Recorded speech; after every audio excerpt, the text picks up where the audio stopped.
வணக்கம். Stock market அடுத்த கட்டத்தை நோக்கி நகர்ந்துட்டுருக்கு. டெக்னாலஜி ஒரு ஸ்ட்ராங் growth, முக்கியமாக ஆன்லைன் பிளாட்ஃபார்ம் டெக்னாலஜி இதெல்லாமே தொடர்ந்து வளர்ச்சி அடைஞ்சிட்ருக்கு. ஆனால் இன்வெஸ்டர்ஸோட அவேர்னஸும் இன்க்ரீஸ் ஆகிருக்கு. ஆனால் இதில் இன்னொரு விஷயம் என்னென்னா, இன்வெஸ்ட்மெண்ட்டோட ரூல் இன்னும் சேஞ்ச் ஆகலை. 1955, அதாவது பெஞ்சமின் கிராமின், இவர் ஒரு யூஎஸோட பத்திரிகையில் அவர் கொடுத்துருந்த ஒரு பேட்டி பெரிய அளவுக்கு குளோபலாக ரொம்ப பாப்புலர் ஆச்சு அப்படின்னு கூட சொல்லலாம். ஏன்னா இன்வெஸ்டார் இம்ப்ரெஸ் ஆகக்கூடிய ஒரு 3 விஷயத்தை அந்த பத்திரிகையில் அவர் ஷேர் பண்ணியிருந்தார். என்ன கேள்வி கேட்டிருந்தாங்க, அவருக்கு அது என்ன ஆன்சர் பண்ணியிருந்தார். ரொம்ப ஒரு சுவாரஸ்யமான ஒரு இன்டர்வியூ அப்படின்னு சொல்லலாம். இன்வெஸ்டார்ஸ்க்கு ரொம்ப ஒரு முக்கியமான இன்டர்வியூ இவர் கொடுத்துருந்த இந்த ஃபீட்பேக். ஸோ இதை தான் ஒன் பை ஒன்னாக நம்ம இந்த வீடியோவில் பார்க்க போகிறோம். சென்னை ட்ரேடிங் அகாடமி தமிழில் ஸ்டாக் மார்க்கெட்டை லேர்ன் பண்ணுறதுக்கான ஒரு பெஸ்ட் யூடியூப் சேனல். சப்ஸ்கிரைப் பண்ணி வாட்ச் பண்ணுங்கள். என்னோடய ட்ரைனிங் செஷன் ஒவ்வொரு புதன்கிழமையும் ஆன்லைன் ட்ரைனிங் செஷன் நடந்துகிட்ருக்கு. சனிக்கிழமை ஆஃப்லைன், அதாவது நேரடியான ட்ரைனிங் செஷன் நடந்துகிட்ருக்கு சென்னை தாம்பரமில். ஸோ இந்த ஆன்லைன் செஷனும் சரி ஆஃப்லைன் செஷனும் ஃப்ரீ ட்ரைனிங் தான். இதுக்கான லிங்க் டிஸ்கிரிப்ஷனில் இருக்குது, கிளிக் பண்ணி ரெஜிஸ்டர் பண்ணிக்கலாம். அடுத்தது டெலகிராம் குரூப்பில் நீங்கள் ஜாயின் பண்ணலாம். அதுக்கான லிங்க் டிஸ்கிரிப்ஷனில் இருக்குது. மார்க்கெட் அப்டேட்ஸ், ஸ்டாக் நியூஸ் இதெல்லாமே நீங்கள் டைம் டு டைம் ரிசீவ் பண்ணலாம். இப்போது வீடியோக்குள்ளே போகலாம். 1955 பெஞ்சமின் கிராமின், அதாவது இவர் ஒரு யூஎஸ் பத்திரிகைக்கு, US news and world report அப்படின்ற பத்திரிகைக்கு ஒரு இன்டர்வியூ கொடுத்துருந்தார். யார் இவர் அப்படின்னா, இவர் ஒரு இன்வெஸ்டார். இன்னும் ரொம்ப டீட்டெயிலாக சொல்லணும்னா மாடர்ன் இன்வெஸ்ட்மெண்ட்டோட ஃபாதர் அப்படின்னு சொல்லலாம். வேர்ல்டில் ரொம்ப பாப்புலரான ஒரு பர்சன் ஃபினான்ஷியல் இண்டஸ்ட்ரியில். இதில் அந்த இன்டர்வியூவில் கேட்டிருந்த கேள்வி, மிடில் கிளாஸில் இருக்கிறவங்க ஸ்டாக்கில் இன்வெஸ்ட் பண்ணணுமா? இது ரொம்ப ஒரு சிம்பிளான ஒரு கொஷின் தான். பட் இவர் என்ன சொல்லியிருந்தாருன்னா, மிடில் கிளாஸில் இருக்கிறவங்க கண்டிப்பாக ஸ்டாக் மார்க்கெட்டில் ஸ்டாக்ஸில் இன்வெஸ்ட் பண்ணணும். ஏன்னா இப்போ என்ன நடந்துகிட்ருக்குன்னா, ஷேர் மார்க்கெட் அப்படின்றது செலக்டிவான ஒரு இண்டஸ்ட்ரியாக இன்றைக்கி மாறிட்டுருக்கு. அதாவது ஒரு சிலருக்கு இது போகலாமா வேணாமா, ஏர்ன் பண்ணணுமா, இல்லை இது ஸ்டாக் மார்க்கெட்னாவே லாஸ் தான் வரும் அப்படின்னு ஒரு செலக்டிவான பீப்புள், இல்லை அதை பற்றி தெரிஞ்சவங்க தான் உள்ளே என்ட்ரு ஆகுறாங்க. பட் இவர் கொடுத்துருக்கிற விஷயம், middle class family person income நீங்கள் வருதுன்னா ஸ்டாக்கில் கண்டிப்பாக இன்வெஸ்ட் பண்ணணும் அப்படின்றத மென்ஷன் பண்ணுறார். அதுக்கு ஏன் அப்படின்றதுல 3 ரீசன் கொடுத்துருக்கிறார். ஒன்று, பொருளாதார வளர்ச்சி. அதாவது ஒரு நாடு பொருளாதாரத்தில் வளருதுன்னா அந்த வளர்ச்சியில் எனக்கும் பெனிஃபிட் இருக்கணும்னா நான் ஸ்டாக் மார்க்கெட்டில் இன்வெஸ்ட் பண்ணணும் அப்படின்றத தான் அவர் சொல்கிறார்.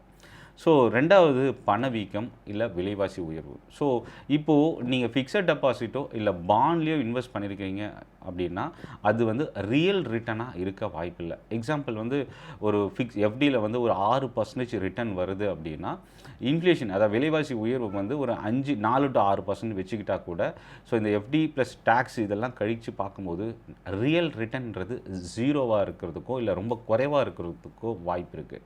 ஸோ அப்போ என்னென்னா, இந்த விலைவாசி உயர்வை நீங்கள் பீட் பண்ணணும் அப்படின்னா ஸ்டாக்கில் இன்வெஸ்ட் பண்ணுறது அவசியம் அப்படின்றார். 3வது, உங்களோட இன்கம் கேப். அதுதான் நான் இங்கே என்னென்னா, இன்ட்ரெஸ்ட் ரேட் ஒரு பக்கம் இன்க்ரீஸ் ஆகிட்டுருக்கு, இன்னொரு பக்கம் விலைவாசி ரைஸ் ஆகிட்டுருக்கு. ஸோ அப்போ இது என்னென்னா, நமக்கு ஒரு ஸ்டாக் மார்க்கெட்டுக்கான ஒரு கேம் சேஞ்சிங் அப்படின்றது, நீங்கள் உங்களோட விலைவாசி உயர்வை கட்டுப்படுத்துறதுக்கும் ஃப்யூச்சர் இன்வெஸ்ட்மெண்ட்டில் அதிகப்படியான ரிட்டர்ன் கிடைக்கிறதுக்கும் ஒரு லாங் டேர்ம் இன்வெஸ்ட்மெண்ட் அவசியம் அப்படின்றத அவர் மென்ஷன் பண்ணுறார்.